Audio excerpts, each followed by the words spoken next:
Mr. Smith, I want you to have the utmost confidence in what you did. You did everything right. Harry Dunn, Danny Hodges, Sergeant Cannell, Mike Fanone, they did everything right. These guys, my Republican colleagues, are a joke. They're wrong. History will harshly judge them, so I want you to lean in today. You have nothing to be ashamed of. You did everything right, sir. And these guys are so lucky they're not under oath, because they would have to tell you what they really think of Trump. Welcome back, Patriots. Today, we're diving into a clip that perfectly encapsulates the current political theater. Get ready, because we're about to dissect some truly wild claims and expose the hypocrisy that's become standard operating procedure in Washington, D.C. Let's roll the tape. They call him crooked. They call him cruel. They call him a scumbag. I've heard you all say it. You're lucky you're not under Trump, but when the lights go on and the cameras are on, you're tiny, you're small, you shrink. Everyone remembers Matt Gaetz coming over here after a committee hearing. He would laugh at how stupid he thought Trump was. This is all a show. And Mr. Smith, you're just the latest act that they've brought in. But they can't erase what happened on January 6th because we saw it with our own eyes. Boom, there it is. Swalwell just ripped off the mask, didn't he? It's like watching a bad sitcom where everyone knows the secret, but they keep pretending. We've all seen the private texts, heard the whispers. These folks talk a big game on camera, but behind closed doors, they're singing a different tune about Trump. It's almost comedic if it wasn't so serious. They know he's a scumbag. Their words.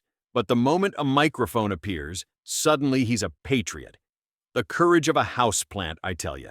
It's political cowardice, and history will judge them. Mr. Smith, after the mainstream media called the race for Biden about a week after the election, did Donald Trump concede the election? He did not. The next month, the Electoral College met in every state and voted Biden as the winner. Did Donald Trump concede then? He did not. Shortly after that, the last court case that Donald Trump brought was thrown out. Did he concede then? No.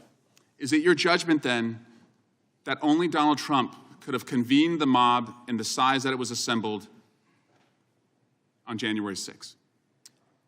Our assessment of the evidence is that he is the person most responsible for what happened on January 6th. He caused what happened. It was foreseeable to him. And then when it happened, he tried to exploit it in furtherance of the conspiracy. Okay, hold up. Did you hear that? Jack Smith, the man of few words, just dropped a legal bombshell with the precision of a surgeon. Most responsible for what happened on January 6th. Not partially responsible, but most responsible. That's the conclusion of a meticulous investigation. This isn't some pundit. This is the special counsel stating his professional assessment of the evidence. It was foreseeable, and Trump tried to exploit it. That's a direct, unvarnished indictment of intent and action, backed by grand jury indictments. The truth is undeniable. And you actually obtained indictments from a grand jury, right? You went to a grand jury and did something that the Trump administration has not been able to do as they go after their enemies. Their cases are being thrown out. You obtained criminal indictments against the president. Is that right? That's correct. Mr. Smith, do you know who Edward Loya is? I'm sorry? Edward Loya, L-O-Y-A? I believe Mr. Loya worked at the Public Integrity Section when I was there. Did you know that he said of you, when it comes to investigating allegations of sophisticated federal criminal matters, Jack Smith is the gold standard? Do you know who Mr. James McGovern is? Yes, he was a prosecutor I worked with in New York. Did you know that he said of you, I have no idea what Mr. Smith's political beliefs are because he's completely apolitical? So are you a registered independent? I have no partisan loyalties. I don't know if I'm registered as independent or not registered at all. Are you glad you accepted Attorney General Garland's request to be a special prosecutor, even though you've been dragged over political barbed wire and your family has been subjected to death threats? I don't regret it. Do you remember where you were on September 11th? I do. What did you think of that day? I was in Brooklyn when that happened. I was at the command center that night. I worked on that investigation. I remember it pretty clearly. Do you remember where you were on January 6th? On January 6th, I was living in Europe working for the State Department seconded to a war crimes tribunal. What did you think as you watched on television what happened at the Capitol that day? To be honest with you, I don't recall if I saw it that day or a later day because of the time period. What did you think when you saw it? I was shocked. I was shocked by it. I obviously, being in Europe and not following things as closely, I was not, frankly, up to speed on the events leading up to it.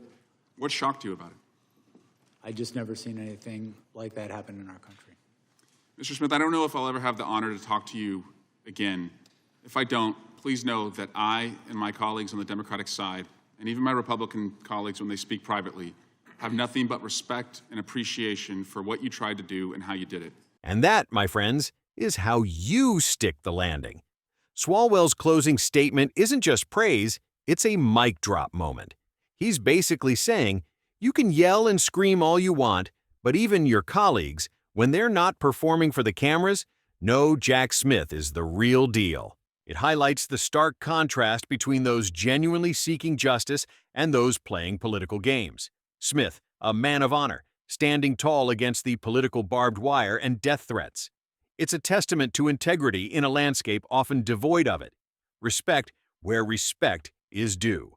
You, unlike many here, are a man of honor. And I yield back. What a ride. From the hypocrisy of politicians to the unwavering pursuit of justice, this hearing had it all. It's clear that while some are busy with political theater, others are focused on upholding the rule of law. What did you think of Swalwell's performance? Did Jack Smith impress you with his composure?